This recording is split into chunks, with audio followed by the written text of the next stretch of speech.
Ya, shalom, selamat pagi semuanya. Pagi ini ada sesuatu hal yang saya percaya kita tidak lama lagi sudah meninggalkan tahun 2021 dan saya baru mendapat sedikit banget bocoran untuk mempersiapkan kita untuk menghadapi tahun depan. Saya mengajak kita meneruskan bacaan kita dari kitab Kejadian. Kita akan melihat Kejadian pasal yang ke-13. Kejadian pasal yang ke-13, ayat yang ke-7 sampai dengan ayat yang ke-12. Karena itu terjadilah perkelahian antara para gembala Abram dan gembala Lot. Waktu itu orang Kanaan dan orang Peris diam di negeri itu. Maka berkatalah Abraham kepada Lot, janganlah kiranya ada perkelahian antara aku dengan engkau, dan antara para gembalaku dan para gembalamu, sebab kita ini kerabat. Bukankah seluruh negeri ini terbuka untuk engkau? Baiklah, pisahkan dirimu daripadaku. Jika engkau ke kiri, maka aku akan ke kanan. Dan jika engkau ke kanan, maka aku akan ke kiri. Lalu Lot melayangkan pandangannya dan dilihatnyalah bahwa seluruh lembah Yordan banyak airnya, seperti taman Tuhan, seperti tanah Mesir sampai ke Soar. Hal itu terjadi sebelum Tuhan memusnahkan Sodom dan Gomora. Sebab itu Tuhan memilih baginya seluruh lembah Yordan itu, lalu berangkat ke sebelah timur dan mereka berpisah. Abram menetap di tanah Kanaan, tetapi Lot menetap di kota-kota lembah Yordan dan berkemah di dekat Sodom. Saudara, ada satu hal yang luar biasa yang saya percaya akan Tuhan siapkan buat kita tahun depan. Walaupun kita melalui tahun ini tidak mudah, ada satu prinsip yang kita mau belajar dari kehidupan Abraham. Pada waktu kisah dia memisahkan diri dari Lot, Alkitab menuliskan Tuhan berbicara melalui cerita ini. Ketika gembala Lot dan gembala Abram itu bertengkar, Abram bilang begini, gini aja daripada kita rame. Nah, ini ngalah ya. Walaupun Abram itu usianya, sebetulnya Abram itu kan paman dari Lot. Jadi Lot itu ponaan. Mestinya namanya yang dituakan itu lebih dihormati. Tetapi Abram itu mengalah. Saudara perhatikan, Abram itu ngalah. Sometimes ngalah itu bukan berarti kita kalah ya. Abram itu ngalah dan dia bilang begini, kamu milihlah, kamu mau tanah yang mana? Kalau kamu milih dulu ke kanan, aku yang ke kiri. Jadi Abraham memberikan kesempatan Lot untuk milih duluan. Masalahnya kalau saya ada di posisi Abraham, kita itu ada di posisi yang krusial, yaitu soal memilih tanah. Masalahnya saudara, bukan tanah satu petak. Yang dipilih oleh Abraham bukan tanah satu petak. Tetapi yang dipilih oleh Abraham itu berbicara mengenai pemilihan dari tempat tinggal. Yang itu berarti bakalan menentukan juga nanti mempengaruhi kerjaan yang akan Abraham pilih, masa depan keuangannya, masa depannya. Karena yang dipilih Abraham itu bakal menentukan misalnya kalau tanah yang dipilih Abraham, misalnya yang didapatkan Abraham tidak subur, itu akan berpengaruh di semua keuangan, semua kerjaan, semua kehidupan mereka. Jadi sebetulnya apa yang sedang dipilih oleh Abraham dan Lot ini adalah sesuatu yang sangat krusial gitu loh, sangat penting banget karena mempengaruhi masa depan. Kalau soal milih makanan, kita bisa dengan gampang mengalah. Kalau milih soal baju, kita sangat mudah untuk mengalah. Tapi kalau milih tanah, satu petak tanah aja untuk rumah, kita aja tidak gampang untuk ngalah. Mana mau kita sudah ngincar tanah di pojok misalnya, ditukar dengan tanah yang tusuk sate misalnya, kita tidak akan gampang dengan gampangnya mau ditukerin. Sebaliknya, kita apalagi ini bukan cuma tanah satu petak, tanah satu petak aja kita tidak mau. Apalagi ini bicara tentang future. Nah, Anda bayangin tanah satu petak aja udah pengaruh. Nanti harga jualnya lain, nanti posisinya kan kalau ndak enak itu juga membuat kita yang tinggal tuh ndak enak, itu baru cuman baru kecil-kecil ya. Yang dipilih oleh Abraham ini bicara tentang lebih long term, lebih jangka panjang. Bukan soal harga jualnya, tapi menentukan semuanya. Airnya itu ngalirnya gimana, kalau airnya itu sumbernya ndak ada, itu berarti Abraham harus mikir ulang, bisnis apa yang dia akan kerjakan, bagaimana dengan kambing dombanya, bagaimana dengan kelangsungan hidup mereka. Jadi ini sangat-sangat lebih parah menurut saya. Tetapi Abraham itu justru ngalah dan ngalah sama orang yang jauh lebih muda dari dia yang secara notabene adalah keponaan yang harusnya lebih nurut sama pilihan yang dituakan yang senior dulu. Nah, Alkitab menuliskan Abraham itu kenapa bisa mengalah. Abraham itu mempercayakan kepada Tuhan untuk istilahnya itu begini, itu ibaratnya kayak orang membuang undi. Ya udah, yang jatuh buat jadi jatah saya percaya itu Tuhan yang campur tangan. Abraham kenapa berani melakukan tindakan mengalah? Karena dia tuh percaya tidak ada sesuatu pun yang terjadi kebetulan. Dia percaya walaupun katakan dalam tanda kutip dia dapat yang jelek, dia dapat yang orang Surabaya bilang dapat yang bongkeng, dapat yang parah, tapi dia itu percaya bahwa dia menyerahkan total semua pilihan pasrah kepada apa yang Tuhan pilih buat dia. Nah, pagi ini saya ingin berbicara kepada Bapak Ibu mengenai menyerahkan. Karena begini, seberapa besar bagian yang kita serahkan kepada Tuhan, sebesar itulah kita akan memberi kesempatan kepada Tuhan untuk bergerak. Di tahun ke depan, seberapa besar bagian yang akan kita serahkan kepada Tuhan, sebesar itu pula Tuhan itu akan bergerak dalam kehidupan kita. Saya ilustrasikan satu contoh, sebuah bejana. Kita ini datang kepada Tuhan, membawa bejana. Kita minta, Tuhan, isilah bejana saya. Isilah bejana saya. Tetapi seringkali Tuhan itu tidak bisa mengisi bejana kita dengan maksimal. Anda bisa bayangkan ya, Tuhan bisa mengisi bejana kita dengan maksimal. Kenapa? Karena bejana kita sudah ada isinya. Sehingga ruangan yang kita kasih untuk Tuhan ngisi itu cuma sedikit. Karena sudah ada isi sebelumnya. Saya kasih contoh. Kita ini kepingin, kita ini bawa bejana ke Tuhan.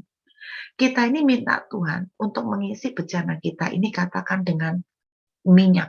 Nah, minyak pada zaman dulu itu emas hitam ya. Kita meminta Tuhan mengisi dengan minyak. Tetapi di dalam bejana itu, katakan kita tuh sudah isi dengan beras hampir 3/4. Hampir 3/4. Apa yang terjadi? Saudara bisa bayangkan dari ilustrasi ini. Kalau Tuhan isikan minyak, satu, minyak itu nggak bisa banyak. Dua, minyak itu akan kecampur sama beras. Sehingga minyak itu sudah tidak karu-karuan kualitasnya. Itu loh yang sering terjadi dalam hidup kita. Kita ini doa, minta Tuhan, tolong keuangan saya. Minta Tuhan, pemulihan pekerjaan saya. Minta Tuhan, pemulihan soal anak-anak. Minta Tuhan, pemulihan soal rumah tangga. Tapi kita tuh tidak kasih kesempatan Tuhan itu untuk dia itu mengeluarkan seluruh kuasa, seluruh apa yang dia miliki untuk kita. Kenapa? Karena kita sudah ada pilihan-pilihan, sudah ada isi di dalam bejana itu. Nah, sebuah ilustrasi yang lain, saya kasih contoh nih Bapak Ibu, saya kasih contoh. Satu ilustrasi yang lain yang sering saya khotbahkan, bahkan beberapa waktu yang lalu saya masukkan di dalam YouTube, kalau tidak salah di judul seberapa besar bagian yang kau serahkan. Tapi mungkin ada beberapa yang nggak dengarkan di YouTube itu, saya akan ulangin ya, singkat aja. Singkatnya, ada satu orang itu punya rumah 2 lantai. Dan 2 lantai itu banyak kamar. Lantai atas 10 kamar lebih, lantai bawah 10 kamar lebih. Orang ini kaya banget. Satu kali, waktu dia lagi makan, pintu diketok. Dia buka, ternyata Yesus yang masuk. Yesus masuk, dia senang minta ampun, silakan duduk Tuhan Yesus. Wah, betapa saya mendapatkan kehormatan dikunjungi Tuhan Yesus. Nah, lalu dia duduk, berbincang-bincang dengan Yesus. Tidak lama kemudian pintu diketok, seseorang, dia dia menuju ke pintu, dia buka, ternyata yang datang setan. Dan namanya setan, tidak pakai permisi, pokok pintu dibuka, langsung aja dia nerobos masuk, dia rampok semua rumah itu, seluruh kamar dia jarain, dan bahkan yang tuan rumah berusaha mencegah, yang tuan rumah berusaha menahan, tuan rumahnya digebukin sampai babak belur. Akhirnya dia keluar, tertawa-tawa karena kemenangan. Tuan rumah tanya sama Yesus, kenapa engkau diam? Kenapa engkau tidak tolong saya? Yesus jawab, aku tuh cuma tamu. Aku tidak bisa ngapa-ngapain karena aku tidak bisa lancang. Saudara harus tahu kita punya Tuhan itu yang tertib. Makanya Alkitab mengajarkan segala sesuatu berjalan dengan tertib. Kita tuh punya Tuhan yang tertib. Nggak main asal lancang. Oke? Nah kemudian waktu Yesus itu ditanya begitu dan Yesus jawab, oh gitu ya Tuhan. Jadi Tuhan itu nggak ikut campur karena Tuhan itu nggak mau lancang. Iya, aku tuh nggak mau lancang. Kalau gitu gini Tuhan, aku akan memberikan seluruh kamar di atas, di lantai 2 itu untuk Tuhan. Silakan Tuhan bebas mau ngapa-ngapain. Tuhan bahkan saya kasih kebebasan, mau bongkar kamarnya boleh, bahkan kalau Tuhan mau masang furniture atau mau naruh dekorasi-dekorasi di kamar itu juga silakan. Yakin? Iya Tuhan yakin. Oke, jadi Tuhan akhirnya tinggal di lantai 2. Tidak lama kemudian pintu diketok lagi. Si tuan rumah buka, iblis langsung masuk. Dia rampok semua yang di kamar di lantai 1. Tuan rumah berusaha nahan, lagi-lagi digebukin. Kemudian iblis selesai menjara lantai 1. Dia naik loteng menuju ke lantai 2. Dan ketika sampai di atas lantai 2, di ujung tangga, Yesus menghadang di sana. Dan si iblis bilang, oh maaf Pak, saya salah lantai. Lalu iblis turun, tidak jadi ngerampok lantai 2, dia keluar. Cukup puas dengan menjara lantai 1. Singkat cerita, Yesus ditanya lagi, Tuhan, kenapa engkau tidak turun tangan? Saya sampai babak belur loh, berusaha melawan dia dan berusaha mencegah dia merampoki kamar-kamar di lantai 1. Yesus bilang, kan kamu udah kasih aku wewenang di lantai 2, aku yang tidak berani lancang lantai 1. Oh gitu Tuhan, iya. Akhirnya si tuan rumah jengkel, gregetan. Lalu dia bilang gini, mulai hari ini Tuhan gini aja, semua kunci dari rumah ini tak kasihkan ke Tuhan. Nih kuncinya saya gepok, tak kasihkan ke Tuhan. Sampai tuan rumah itu bilang gini, enggak cuma kunci Tuhan, sertifikatnya tak kasihkan semua. Mulai hari ini silakan Tuhan mau ngapain aja di rumah ini. Mau sampai garasi, sampai gudang, sampai toilet, semua kunci, semua sertifikat, sampai kamar belakang, sampai yang di ujung-ujung tak kasih semua ke Tuhan. Silakan Tuhan mau apain aja. Yakin kamu enggak nyesel? Enggak Tuhan, enggak nyesel. Nanti aku boleh mau ngapa-ngapain di kamar. Silahkan Tuhan. Engkau mau bongkar tuh kamar, engkau mau renov, engkau mau cat ulang, silahkan. Yakin? Betul Tuhan.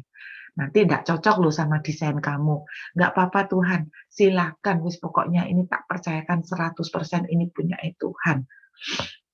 Terus Tuhan bilang, oke, berarti kamu tinggal di mana? Sekarang aku nyerahkan semua ke Tuhan.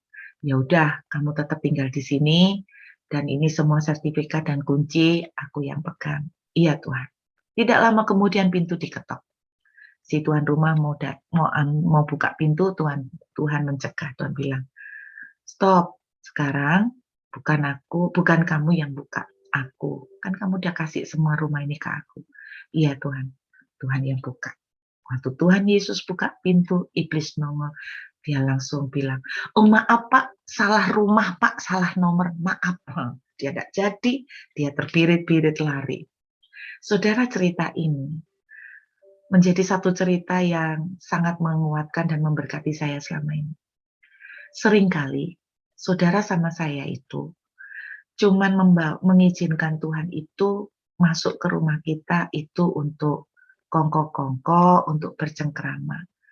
Tapi Tuhan itu tidak kita kasih wewenang. Sehingga ketika iblis masuk, Tuhan itu nggak bisa lancang. Seringkali bahkan Tuhan itu cuman kita kasih satu kamar. Misalnya nih, kamar apa itu? Kamar soal pelayanan. Nah, Tuhan, silakan engkau mau apa aja buat untuk pelayanan saya. Saya mau nurut, saya mau ikut. Tapi kalau soal kerjaan jangan Tuhan, jangan. Aku ya mau ikut ngatur. Style Tuhan kan sama style aku kan beda. Tuhan mungkin stylenya ala klasik, aku minimalis. Nggak cocok Tuhan. Aku pengen kamar ini tetap aku yang desain. Nanti aku nggak cocok sama desainnya Tuhan. Seringkali kita tuh seperti itu. Saudara dengar, kunci dari sebuah revival, kunci dari kita bisa mengakses semua yang terbaik, semua yang maksimal dari Tuhan.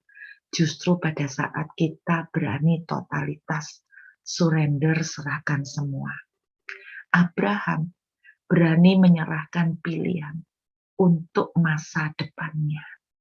Walaupun dia itu tidak tahu, nanti tanah yang bakal jadi jatuh, jadi miliknya. Apakah ada sumber air yang cukup? Apakah bagus untuk kambing dombanya?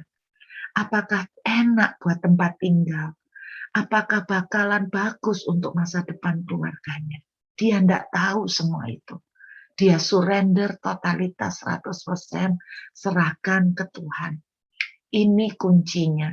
Makin besar bagian yang saudara serahkan ke Tuhan, makin banyak yang Tuhan akan kerjakan di hidup saudara. Apa maksudnya menyerahkan? Ada dua hal. Maksud saya dari perumpamaan tentang menyerahkan kamar itu, dari contoh tentang ilustrasi tentang menyerahkan kamar, ada dua hal. Yang pertama, yang namanya nyerahkan, itu yang pertama. Serahkan pilihan kepada Tuhan. Ya, maksudnya ini apapun sebelum Anda itu memilih, sebelum Anda memutuskan, izinkan Tuhan yang memilihkan dan memutuskan untuk saudara. Saya tidak kepingin ngirim anak saya ke Perth. Saya lebih senang ke Kanada. Itu contoh. Tetapi kenapa? Saya mau belajar untuk ke sini. Karena Tuhan yang memilihkan buat saya. Bapak Ibu tahu nggak akibat kalau kita mempercayai Tuhan yang memilihkan? Dengerin. Kalau Tuhan yang memilihkan, Tuhan yang tanggung jawab. Amin. Kalau Tuhan yang memilihkan, Tuhan yang tanggung jawab. Itu artinya. Bukankah saudara dan saya senang kalau bisa sebisa mungkin tidak usah banyak-banyak memikul tanggung jawab, ya kan? Kalau Tuhan yang memilihkan, Tuhan yang tanggung jawab. Pilihlah tempat tinggal yang Tuhan mau. Pilihlah pekerjaan yang Tuhan mau. Pilihlah peluang bisnis yang Tuhan mau. Bahkan pilihlah rumah yang Tuhan mau. Saya dulu waktu mau beli rumah, saya sama sekali nggak milih. Saya bilang gini, Tuhan yang milih. Saya dalam hati kalau Tuhan yang milih, ya Tuhan pasti tahu apa yang dalam hati saya. Kalau Tuhan yang milih, Tuhan yang tanggung jawab. Kan gitu. Tuhan milihlah. Wow, 3 tahun untuk saya menemukan kehendak Tuhan soal rumah yang dia mau pilih. Sampai Tuhan bicara lewat mimpi, rumahmu jalan bukit, titik-titik nomor 22. 3 tahun, Bapak Ibu. Anda pikir bahwa saya langsung, oh rumahmu jalan ini. Enggak, 3 tahun untuk saya bisa mengerti tuntunan Tuhan untuk memilih sebuah rumah. Iya kan? Milih sebuah rumah, 3 tahun Tuhan bicara lewat mimpi, Tuhan bicara lewat penglihatan, bahkan Tuhan bisa pakai apapun untuk bicara. Kemudian ketika satu kali mimpi jalan bukit titik-titik nomor 22, lalu saya dalam hati diingatkan, iman tanpa perbuatan mati. Jadi saya harus melangkah. Apa yang saya lakukan? Saya menghubungi broker. Wah, biasanya broker tuh selalu tanya. Yang pertama itu tanya gini, budgetnya berapa? Pasti. Nah, saya enggak punya duit sama sekali. Jadi ketika ditanya broker, budgetnya berapa? Saya jawab, jangan tanya soal budget. Yang penting cocok. Sebetulnya itu kan malu karena enggak punya duit. Jadi itu cara menjawab yang jitu dan cerdas. Jadi Bapak Ibu, kalau Anda melangkah dengan iman ditanya budgetnya berapa, nah jawab, jangan tanya soal budget. Oh, harus dengan karisma yang jawabnya, jangan tanya soal budget. Padahal enggak punya duit. Terus kemudian, Ibu cari rumah kayak apa? Nah, biasanya yang kedua ditanyain gitu. Anda tahu jawaban saya? Carikan saya rumah yang jalan bukit titik-titik nomor 22. Percayalah, kenapa 3 tahun? Karena semua broker menganggap saya gila. Mana ada orang tanya rumah, kriterianya jalan bukit titik-titik nomor 22. Itu sebabnya sampai 3 tahun saya menunggu. Dari semua broker, satu yang balik. Dan dia bilang, setelah 3 tahun, Bu, saya menemukan rumah yang Ibu cari sesuai dengan mimpi, yaitu Jalan Bukit, Telaga Golok, TD2 nomor 22. Saya menuju ke lokasi, saya tahu luasnya, saya tidak tahu bentuk rumahnya, karena masih dalam proses separuh bangun. Saudara, saya merem-reman langsung bilang, Tuhan, kalau ini Tuhan mau, saya oke. Hal yang berikutnya saya lakukan, tanya berapa harganya. Sekitar 900 juta kalau cash tahun 2008. Saya bilang, Tuhan, saya tidak punya duit. Saya akhirnya ngomong gini, apa yang bisa saya lakukan, tetap berusaha nawar, cuman saya itu sungkan, gimana cara nawar rumah, wong nawar sayur aja nggak berani, apalagi nawar rumah. Terus kemudian saya bilang gini, Bu, tolong tanyakan aja, tolong, barangkali bisa berubah nggak jadi harga cantik? Saya bilang gitu, gini aja, Ibu nanyain bisa sampai berapa harga cantiknya. Kalau harganya cantik, saya lanjut. Kalau enggak cantik, nanti saya doa lagi. Saya bilang gitu. 1 minggu kemudian ibunya balik, brokernya bilang, Bu, harganya dapat potongan. Potongan berapa? Dari 900 juta, harganya menjadi 560 juta. Nah, itu mah cantik banget menurut saya, tapi walaupun cantik tetap nggak punya duit. Itu yang terjadi. Dari situ saya mulai doa lagi. Tuhan, ini nggak punya duit ya apa? Tiba-tiba waktu berdoa ada suara kuat sekali, transaksi, transaksi. Nah, saya ndak mau asal dapat suara di hati karena namanya wis kepingin punya rumah kan bisa ndak objektif. Saya bilang berbicaralah dengan cara lain Tuhan, yang saya bisa percaya, maksudnya saya bisa tahu bahwa itu Tuhan bukan suara hati saya. Tuhan bicara melalui melalui ayat firman, melalui banyak. Akhirnya saya ngomong sama suamiku, sama Tuhan disuruh transaksi. Suami saya bilang, "Kamu dulu waktu mau sebelum married sama aku, kamu tuh ndak materi loh. Kenapa kamu tuh sekarang jadi materi maksain untuk beli rumah? Kamu kan udah tahu kita ndak ada duit, belum bisa beli rumah." Saya bilang, "Tuhan yang suruh kok." Suami saya bilang, "Tuhan suruh apa kamu yang suruh diri sendiri? Tuhan yang ngomong kok, Tuhan yang ngomong apa dagingmu?" Jadi sempat konflik Bapak Ibu. Akhirnya saya ngomong gini, "Wis pokok itu Tuhan yang aku nangkepi Tuhan yang suruh sih Ko, ya apa Ko? Ya kamu kalau mau melangkah, kamu tetap ngotot mau jalan, ya jalan sendiri ya. Nanti lah ada apa-apa tanggungan ya." Suami saya bilang gitu. "Loh, sik sebentar. Ya udah nanti kalau ada apa-apa aku yang nanggung. Tapi Koko ngizinkan ndak aku jalan? Ya jalan no, tapi tanggung sendiri loh ya. Tapi izinkan nggak? Iya, tapi tanggungan sendiri. Iya, iya. Akhirnya saya jalan. Pokoknya suami kan sudah ACC untuk jalan, walaupun suruh nanggung sendiri, nggak enak. Saya telepon sama brokernya. Oke Bu, kita transaksi. Kapan Bu tanggalnya? Saya milih akhir bulan supaya memberi waktu untuk berdoa. Saya milih akhir bulan, saya masih ingat 28 November, Bapak Ibu, itu kami transaksi. Nggak ada duit. 1 minggu sebelum transaksi terjadi, Tuhan buat ajaib.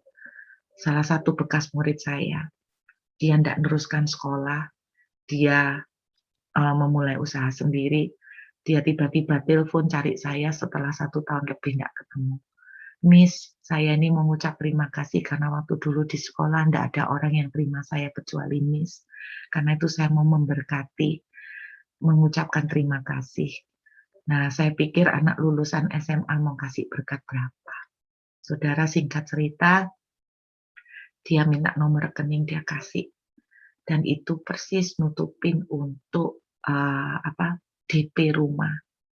Waktu saya mau transaksi, saya tuh ngomong, Tuhan, kamu tuh mau saya bayar cash kah?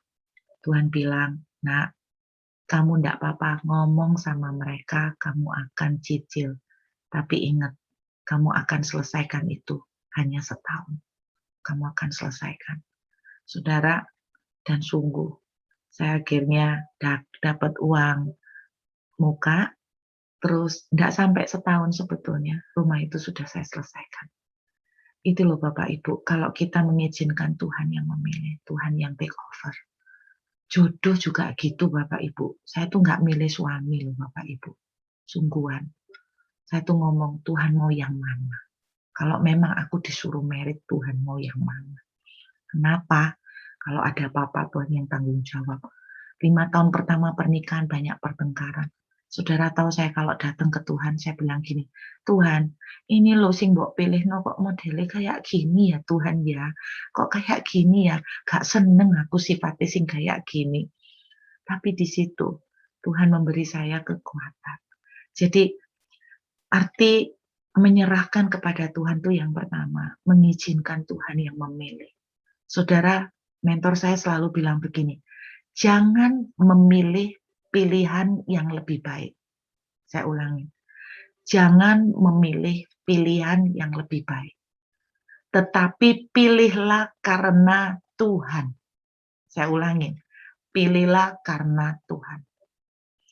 Jangan memilih jodoh untuk anak karena pilihan yang lebih baik. Contohnya, jangan memilih dia karena dia pelayan. Karena suatu saat dia bisa mandek dan tidak mau pelayanan, mogok pelayanan. Jangan memilih seseorang karena dia ganteng. Karena suatu saat kegantengannya bisa berubah. Jangan memilih seseorang karena dia sudah banyak tabungan. Karena suatu saat tabungannya bisa ludes. Jangan memilih seseorang karena penampilan luar, karena semua bisa berubah. Lalu milih karena apa, Bu? Milihlah karena Tuhan yang mau. Kalau Tuhan yang mau, Tuhan yang akan ikut tanggung jawab. Amin. Saya tidak tahu di antara saudara yang sedang mau memilih, pilihlah karena Tuhan yang mau. Jangan memilih karena pilihan yang lebih baik. Amin. Yang kedua, apa arti menyerahkan? Apa arti seperti Abraham menyerahkan ke Tuhan? Apa arti seperti ilustrasi yang saya ceritakan? Kalau Anda sudah bilang menyerahkan, maka terserah Tuhan mau diapakan, bahkan terserah Tuhan mau ndak diapa-apakan. Saya kasih contoh. Kalau Anda sudah mempercayai Tuhan soal pekerjaanmu, kau serahkan ke Tuhan. Maka ketika Anda tidak melihat Tuhan bergerak, ketika Anda tidak melihat Tuhan melakukan sesuatu, Anda harus belajar mempercayai. Kalau Tuhan Sudah mbok serai kamarmu, ternyata kamarmu yang nggak dibersihin, nggak dipainting ulang, nggak didesain, didiemin. Engkau harus percaya bahwa ketika dia mendiamkan pun dia punya rencana yang lain yang lebih baik buat saudara dan saya. Jadi belajar menyerahkan berarti termasuk belajar mempercayai apapun yang Tuhan sedang urus dan kerjakan. Kalau saudara sudah berkata begini, Tuhan, aku nyerahkan nih soal pekerjaanku, soal masalah keuanganku ke Engkau. Kalau Anda ngotot setiap kali doa, bilang gini, Tuhan, aku ini bisa bayar utang, kalau rukoku laku, kalau tanahku laku. Sehingga doa saudara isinya itu gini, Tuhan, tolong laku no tokoku. Tuhan, tolong kirimkan pembeli untuk membuat rukoku laku. Saudara itu nggak nyerahkan bejana kosong, itu yang saya bilang. Saudara nyerahkan bejana, tapi bejananya udah mbok isi beras itu sampai full. Tapi saudara kepengen dapat minyak yang terbaik. Tapi saudara sudah ngasih pilihan, Tuhan, utangku ini akan kebayar, cicilanku akan kebayar kalau rukoku tak laku, jadi tolong kirimkan pembeli. Jadi bilang begitu, contohnya gitu. Nah, berarti Tuhan itu enggak mbok kasih pilihan, Tuhan itu enggak mbok kasih ruangan untuk bergerak. Padahal kalau saudara minta diisi dengan minyak terbaik, saudara udah penuhin dengan beras, saudara enggak akan terima yang terbaik. Gitu loh. Jadi harus gimana, Bu? Makanya saya tuh bilang gini, doa yang terbaik itu ya, enggak boleh punya keinginan kapuk, boleh. Tapi doa yang terbaik itu gini, Tuhan, aku tuh kepengen, karena dalam pemikiranku tuh kalau ruko laku, maka aku tuh bisa ada uang untuk muter. Tapi kalau selera Tuhan lain, kalau planningnya Tuhan lain, jadilah seperti planningmu. Nah, doa itu kan mestinya rada sopan kayak gitu tuh ceritanya.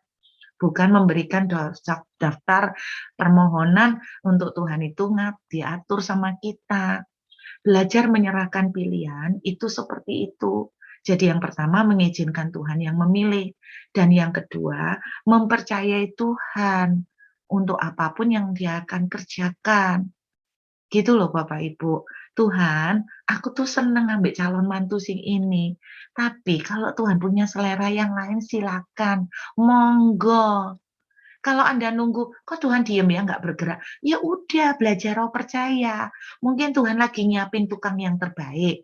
Mungkin Tuhan lagi cari warna painting yang terbaik.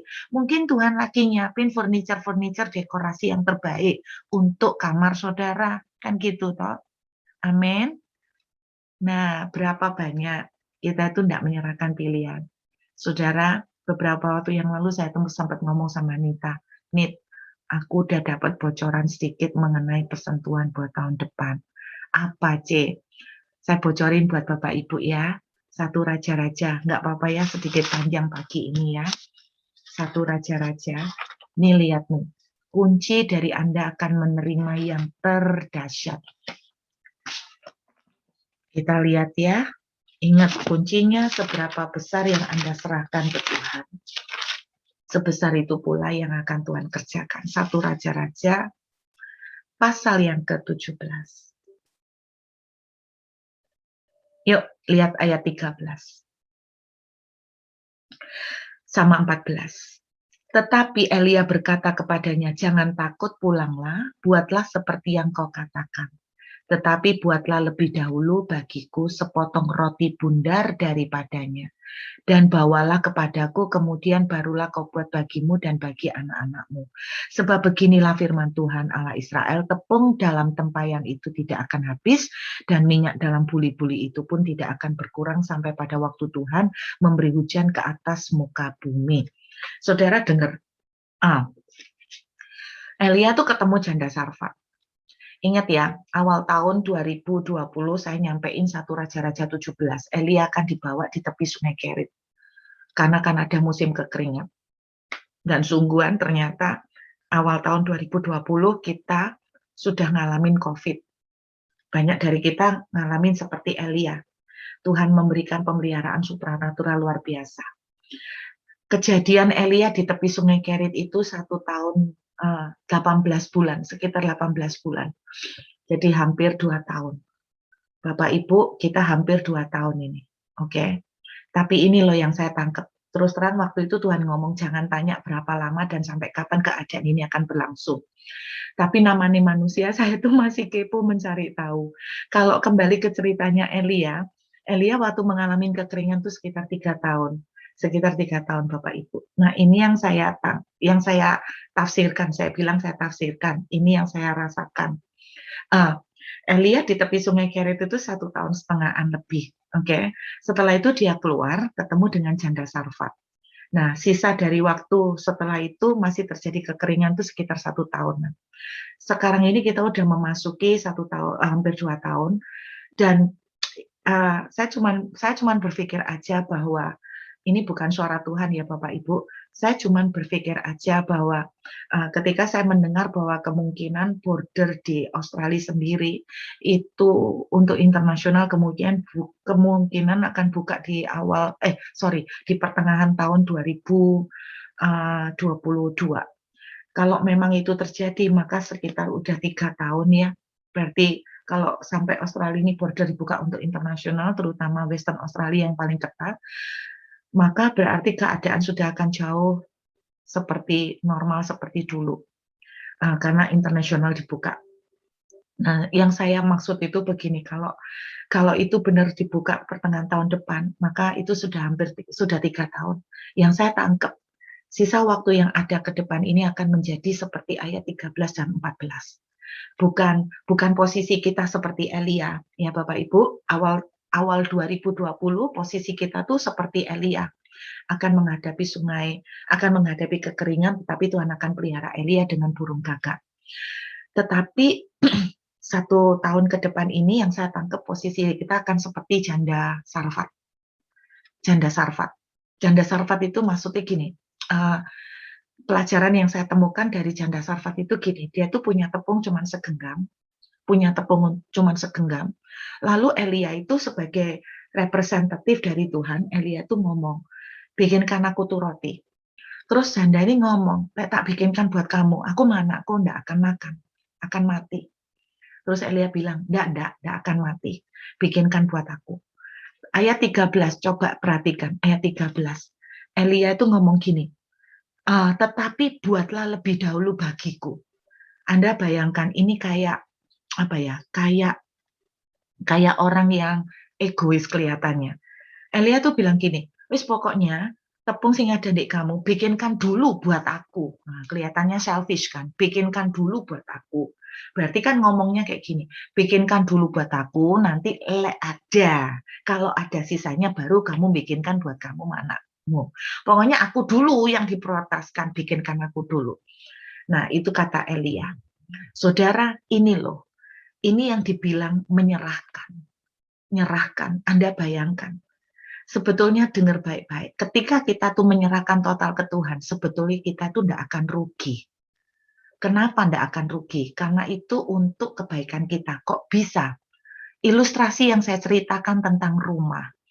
Ketika orang ini menyerahkan sertifikat rumah sama kunci-kuncinya, dengarkan baik-baik Bapak Ibu. Tuhan itu tidak pernah, bahasa Jawanya tuh gini, Tuhan itu tidak pernah kemaruk harta. Jangan saudara pernah berpikir kalau Tuhan itu meminta sesuatu dari saudara. Tuhan itu serakah rakus sama harta Anda. Anda salah total. Ketika orang itu menyerahkan sertifikat rumah ke Tuhan, dengarkan. Basically Tuhan itu tidak mengubah membalik nama. Istilahnya membalik nama sertifikat itu. Tuhan itu tidak kemaruk harta. Tetapi ketika orang itu menyerahkan semua kunci rumah ke Tuhan, sebetulnya orang itu yang diuntungkan. Kenapa? Karena Tuhan yang akhirnya take over atas rumah itu, Tuhan yang menjagai, Tuhan yang responsibel ada apa-apa sama rumah itu. Demikian juga dengan hidup kita. Ketika kita tuh menyerahkan kepada Tuhan, Tuhan itu bukan kemaruk harta. Ketika kita menyerahkan Tuhan, sebetulnya kita itu yang diuntungkan karena Tuhan itu yang take over, Tuhan itu yang responsibel. Gitu loh Bapak Ibu. Dan karena Tuhan itu tidak pernah mau utang, dengarkan baik-baik, Tuhan itu tidak pernah mau utang. Kalau kita serahkan semua tabungan kita ke Tuhan, jangan dipikir Tuhan kemaruk harta tabunganmu. Ketika Tuhan mau serahin semua, Tuhan itu bahkan yang take over responsible, bahkan Tuhan akan memberikan banyak bunga-bunganya. Karena apa? Tuhan itu tidak pernah mau utang, itu hatinya Tuhan. Jadi ketika saudara menyerahkan roti itu tepung segenggam, sebetulnya Tuhan itu yang akan take over, saudara tidak dirugikan. Dan perhatikan, ayat 14. Ini saya waktu dapat ini saya rada serem Bapak Ibu. Saya ngomong Tuhan kayak tugut ya, tugut to be true.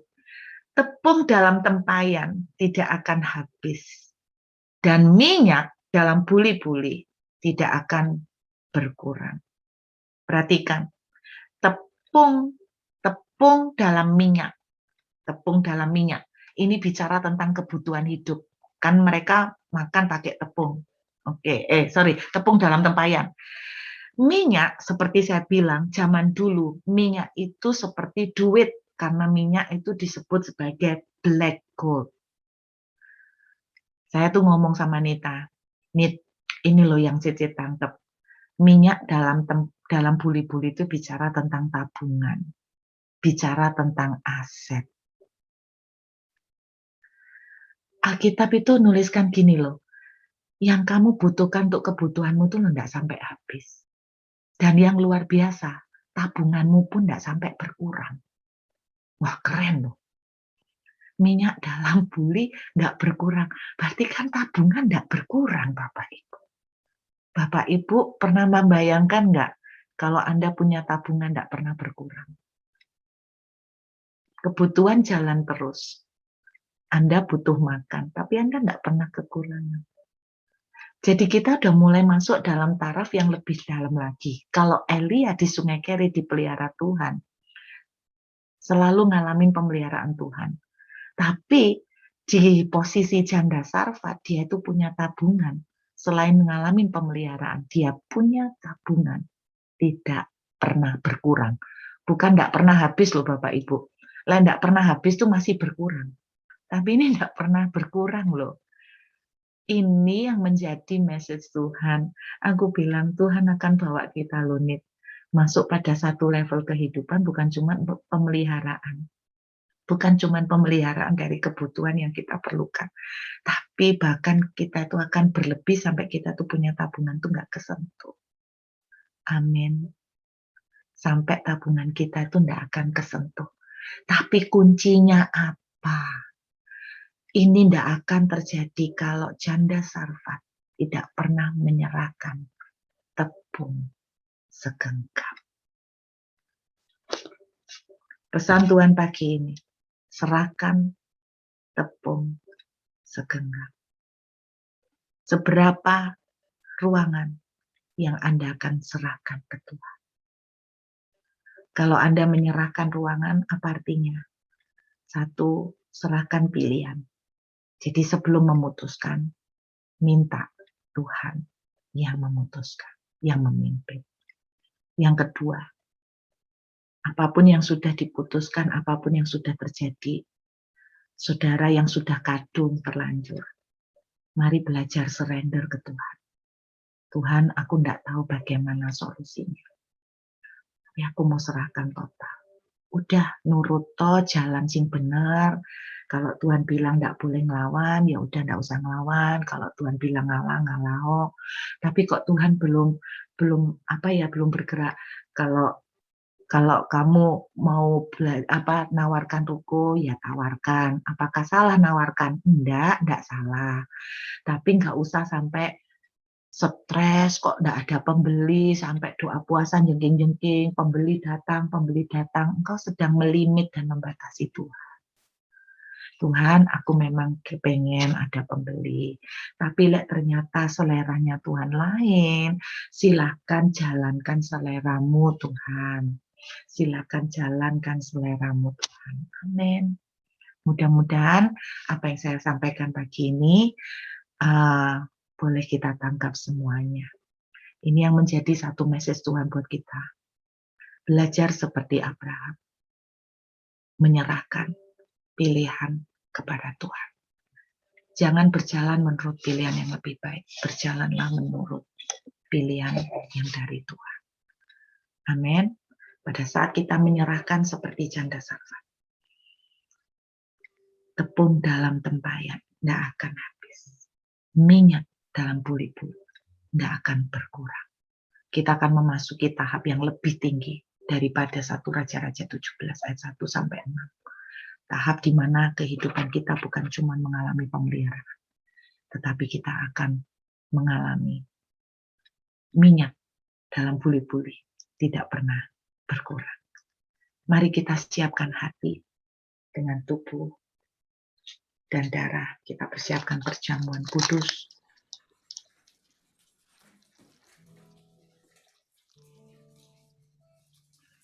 Saya boleh minta lagu Inilah yang kupunya hati sebagai hamba.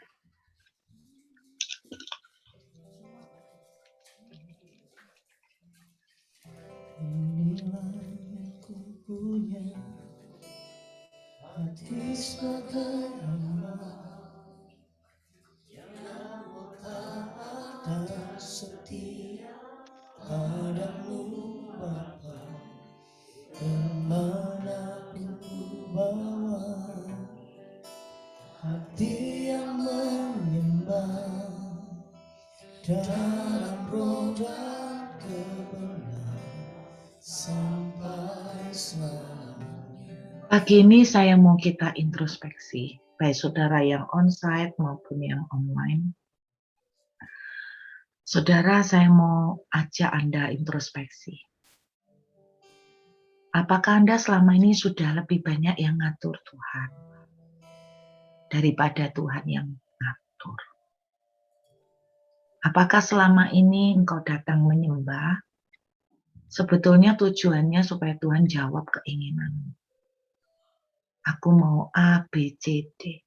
Aku mau jalannya kayak gini. Apakah engkau melakukan semua doa pagi atau penyembahan ini untuk supaya Tuhan meng-ACC semua planning, semua kehendakmu?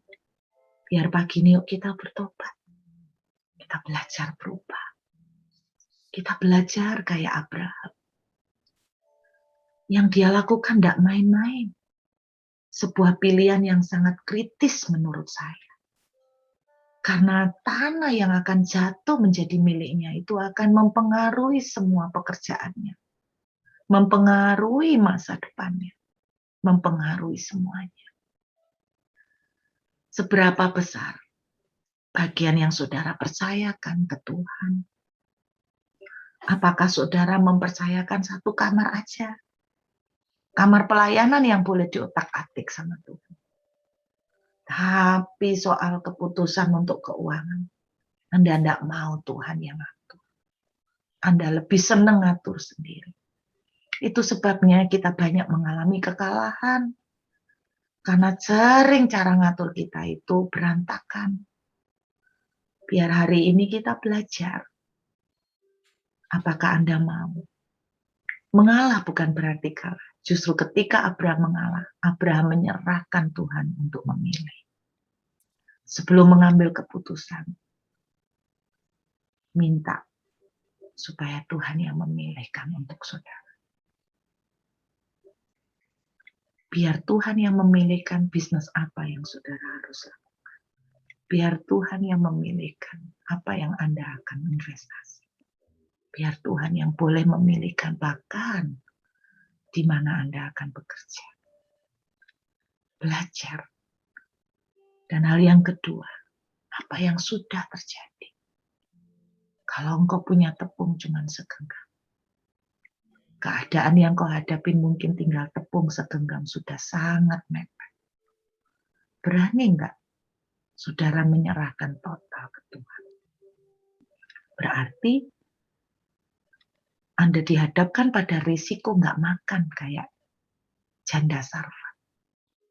Anda dihadapkan pada risiko yang mengerikan yang ada di dalam pikiran saudara.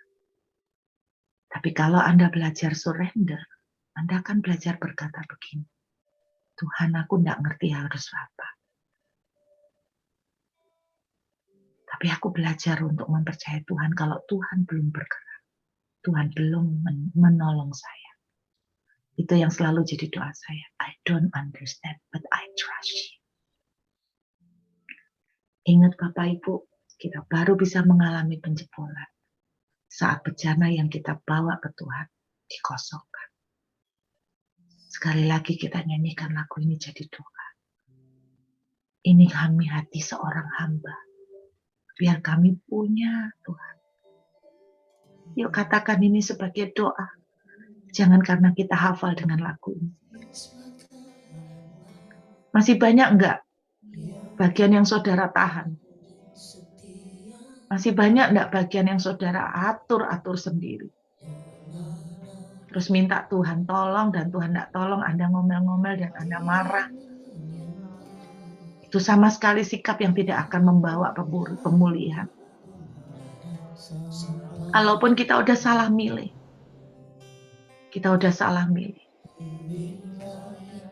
Kita seperti wanita dengan tepung segenggam.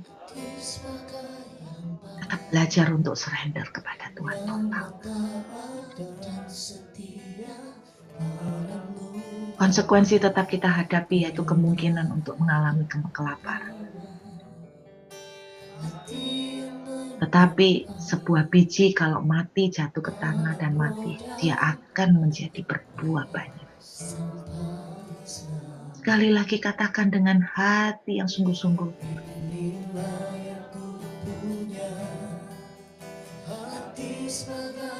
Yuk kita bertobat sama-sama pagi ini.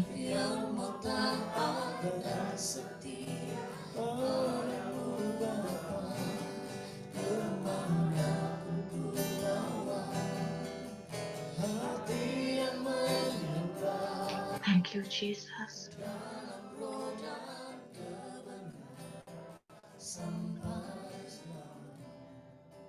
Bapa, aku berdoa buat setiap anak-anak-Mu.